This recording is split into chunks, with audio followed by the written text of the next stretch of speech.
discuss about compound types. A compound type is a type that is defined in terms of another type. There are many compound types in C++, two of which are references and pointers. First, we will start with references. A reference defines an alternative name for an object. Means reference is not an object, it's just an alternative for an object.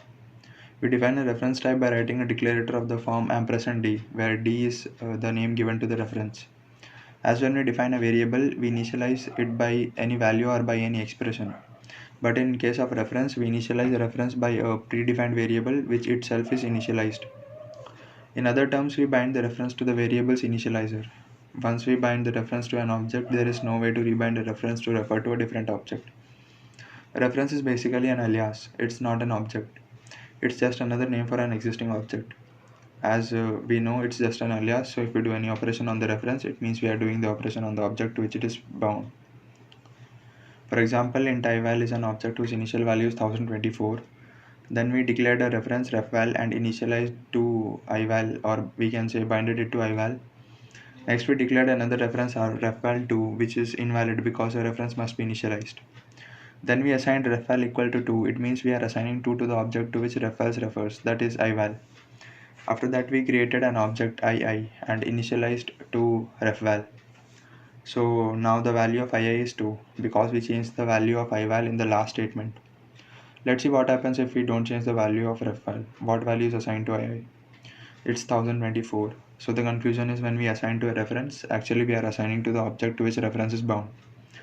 And when we fetch the value of a reference, we are actually fetching the value of the object to which the reference is bound. Similarly, when we use a reference as an initializer, we are really using the object's value to which the reference is bound. Next, as you can see, we have defined another reference refval3 and initialized by refval.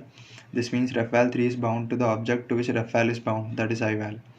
Then we defined another variable I and initialized it by refval. So now I has a value 2.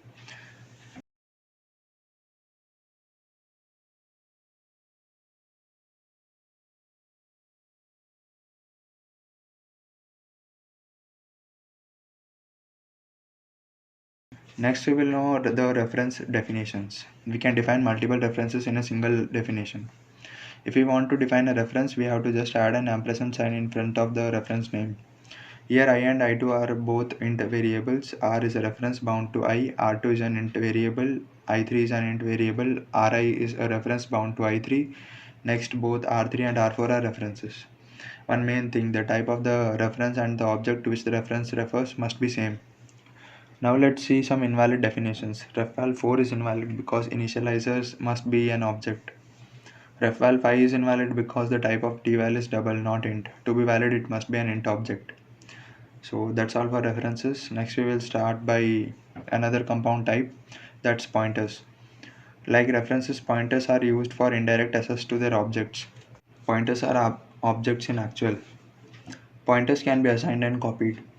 Pointer points to a single object at a time, but unlike references, we can make it to point to different objects.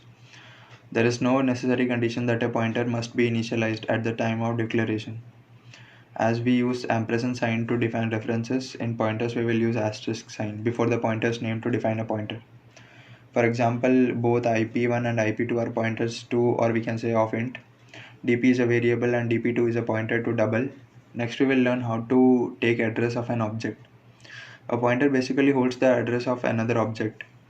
We get the address of an object by using the address of operator. For example, ival is an object and its initial value is 42. Next, we defined a pointer p that holds the address of ival. We can say p is a pointer to ival. Because references are not object, they don't have any address. So we can't make any pointer to point to a reference. The type of a pointer and the object to which it points must match. In this example, pointer pd holds the address of dval. pd2 is initialized by the address that pd was holding. Pi is a pointer that is error because of difference in type. We cannot assign the address of a double to a pointer of int. Now we should know what type of value the pointer stores. The value stored in pointer can be in one of the four states. First, it can hold the address of an object. Secondly, it can point to one past object of an array. It can be a null pointer, which means it is not bound to any object. It can be invalid if it's not the above three types.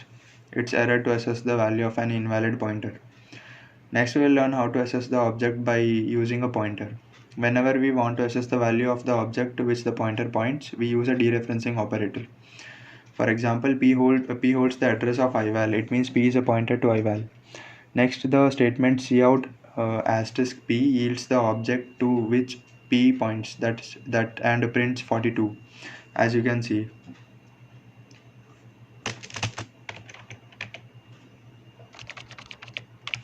Dereferencing a pointer yields the value of the object to which the pointer points. We can change the value of the object to the pointer in this as shown.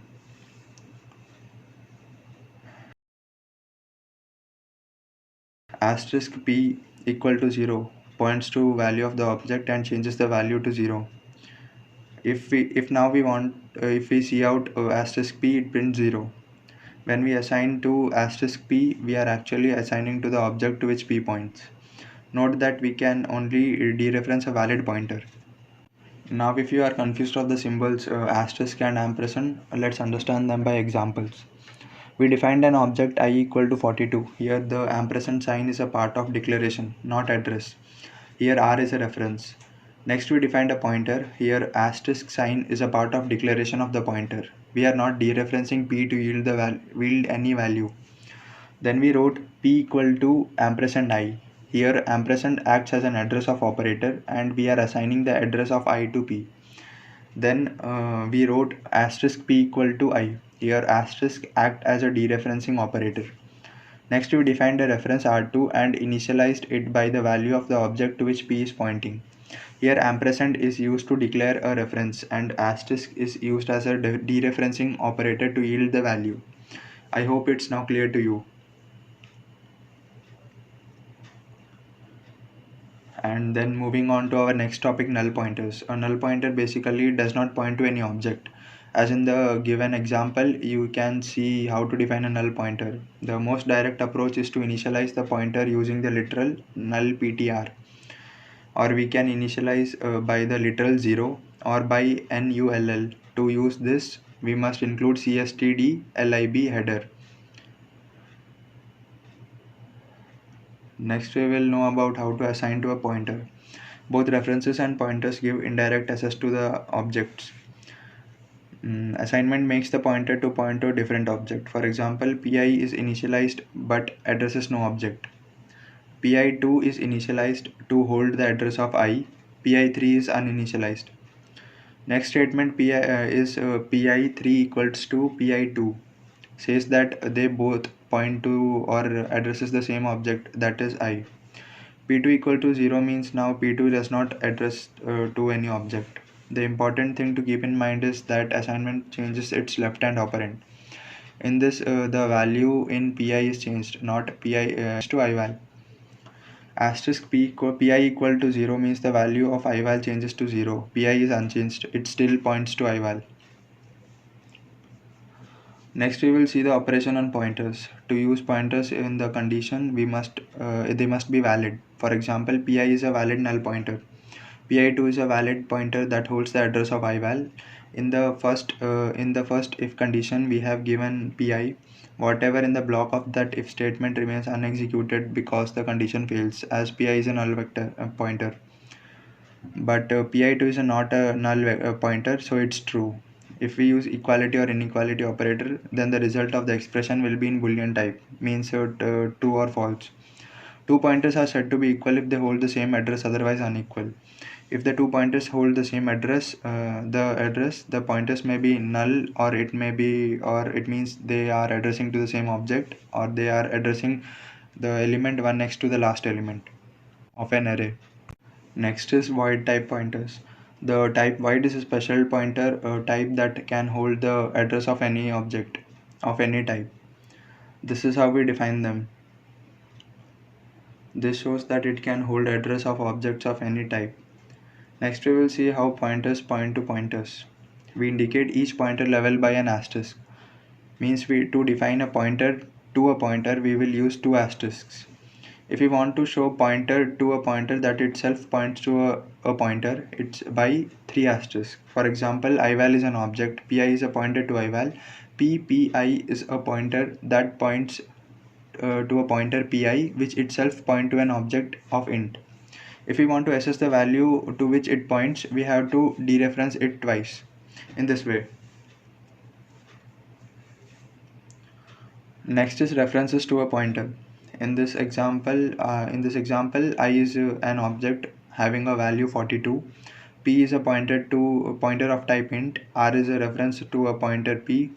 In this way, we define a reference to a pointer. And then R will act as a nickname for the pointer P. In the next statement, we are giving P the address of I. Now P points to I. Then by dereferencing operator, we can change the value of I, as you can see in the output. So that's all for references and pointers. Hope you guys loved it and came through each and every detail about the references and pointers.